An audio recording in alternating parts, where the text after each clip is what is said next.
With Goyle, and this is my Lab 3 report. So for the introduction, this lab's purpose was to experiment with the distance dependence of a magnetic field produced by a bar magnet. The principles that I employed in this lab included the Biot-Savart law and the magnetic dipole formulas. This lab was conducted by placing a bar magnet with its north-south axis orthogonal to the Earth's north-south axis, so as to isolate the field that was created by the bar magnet, and then measuring this field using a smartphone app at various positions from the bar magnet along a meter stick. Now here was some data and observations that I had. Here you will see a little chart with average distance from the bar magnet and the average magnetic field that I recorded from that distance. This data came in useful in calculating the magnetic dipole moment using this equation shown here at the bottom right. Outside of that, this data was also useful in this graph where ln of bx and ln of r were charted. This came in handy when calculating n using the b bar equation. Here was some additional data that I recorded. In this case, I took the phone sensor and I placed it 45 degrees from the bar magnet with an x component of d perp and a y component of d perp, which made the total distance d. And here was some additional data that I collected from that position. Now for the code. The code involved me making a computational model of a magnet with several observation locations around the magnet and me creating arrows at each of those observation locations that would represent the direction of the magnetic field. As you can see from this slide, the first part of this code involved me actually creating the magnet using a cylinder object that was placed at 0, 0, 0.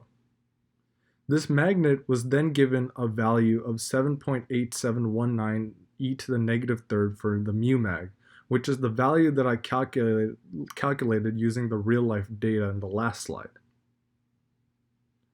Right below that, I created 6 observation locations. 2 of these observation locations were placed right on the axis of the magnet, and the other 4 were placed perpendicular. All of these observation locations were equidistant from the magnet. Right below that is a function. This function calculates the magnetic field using a mu value and an r vector from the magnet. The equation that I used in this function was directly translated over from the real-life equation that is presented here on the right. In this part of the code, I created arrows that represented the magnetic field at each of those 6 locations that I mentioned earlier. First, I used the observation location vector to create r vectors, which I then coupled with the magnet.mu value, which I then fed into the dipole B function from earlier to calculate the magnetic field.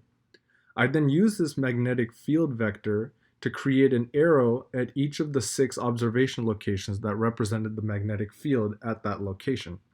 I did this for the 2 on-axis locations, as well as the 4 perpendicular locations.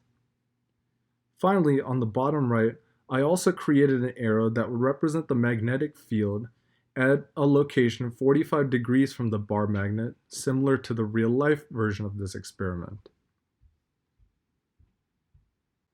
Now here is my actual computational model. The 4 perpendicular scion arrows are pointing to the left, which is in the opposite direction of the actual axis of the cylindrical magnet, which is to the right. Likewise, the 2 orange arrows, which are on the magnet's axis, point to the right. Finally, the pink arrow points diagonally to the top right, which is somewhere in between the field of the axis and the perpendicular field, which is why it's not pointing directly horizontal. Finally, here are some additional questions.